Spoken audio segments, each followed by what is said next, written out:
అందరికీ నమస్కారం. First Durgarao sir, మీకు హార్టీ కంగ్రాచులేషన్స్.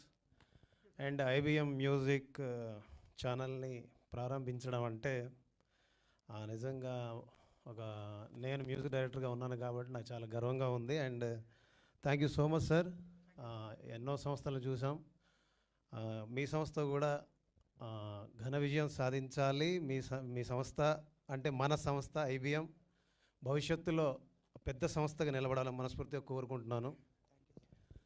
ముఖ్యంగా ఇక్కడ రావడానికి కారణం దుర్గారావు గారు. చూడ్డానికి ఒక సాధారణ రైతులా కనిపిస్తున్నాడు ఈ వ్యక్తి. మీ అందరికీ చూడ్డానికి చాలా అతి సాధారణమైన మనిషిలా కనిపిస్తుంటారు ఈయన. కానీ పని చేసేటప్పుడు అసాధారణమైనటువంటి ఒక పనితనాన్ని చూపిస్తారు. ప్రేమించేటప్పుడు మన తల్లిదండ్రులు ఎలాంటి ప్రేమనిస్తారో దాన్ని మించిన ప్రేమనిస్తారు. మనందరితో కలిసినప్పుడు మన కోసం ఒకరున్నారు అనే ధైర్యాన్ని ఇస్తారు. మనందరితో కలిసి పనిచేస్తున్నప్పుడు ఈయనతో కలిసి ఎన్నిసార్లైనా పని చేయొచ్చు, ఎన్ని సినిమాలకైనా పని చేయొచ్చు అనిపిస్తుంటుంది.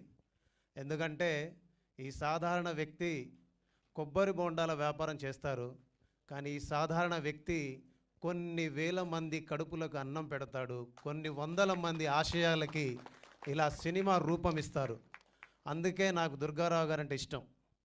ఎందుకు ఇష్టం అంటే మనకు సహాయం చేశాడు కాదు. ఎందుకు ఇష్టం అంటే మన కోసం నిలబడ్డాడు కాదు.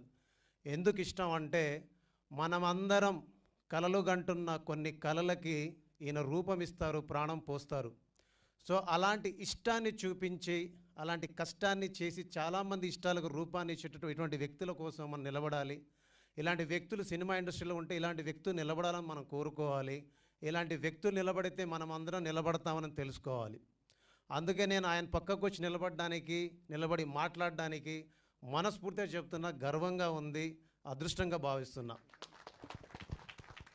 ఎందుకు ఇంత పెద్ద పెద్ద మాటలు చెప్తున్నాను, ఎందుకు ఇంత పెద్ద పెద్ద మాటలతో ఆయన్ని పొగుడుతున్నానంటే, నాకు ఒకరోజు చాలా అంటే చాలా పెద్ద కష్టంలో ఉన్నాను. నేను చాలా పెద్ద కష్టంలో ఉంటే, సార్ ఎక్కడున్నారు అన్నాను. నేనేం చెప్పట్లేదు, జస్ట్ మామూలు చెప్తున్నా. ఎక్కడున్నారంటే ఇక్కడ ఉన్నాను అన్నారు. ఇలా ఉంది సిచ్యువేషన్ అన్నాను, అంతే. ఎవరైనా మొహమాట పడతారు, లేదా లేదని చెప్తారు, కాదని చెప్తారు, అవ్వదని చెప్తారు, లేదా మొహమాటానికి నేను చూస్తానని చెప్తారు, మళ్ళీ ఫోన్ చేస్తా అని చెప్తారు. ఎందుకంటే ఎన్నో చూసొచ్చాం కాబట్టి ఎవరిని చూసినా మనకు అనుమానమే వస్తుంది.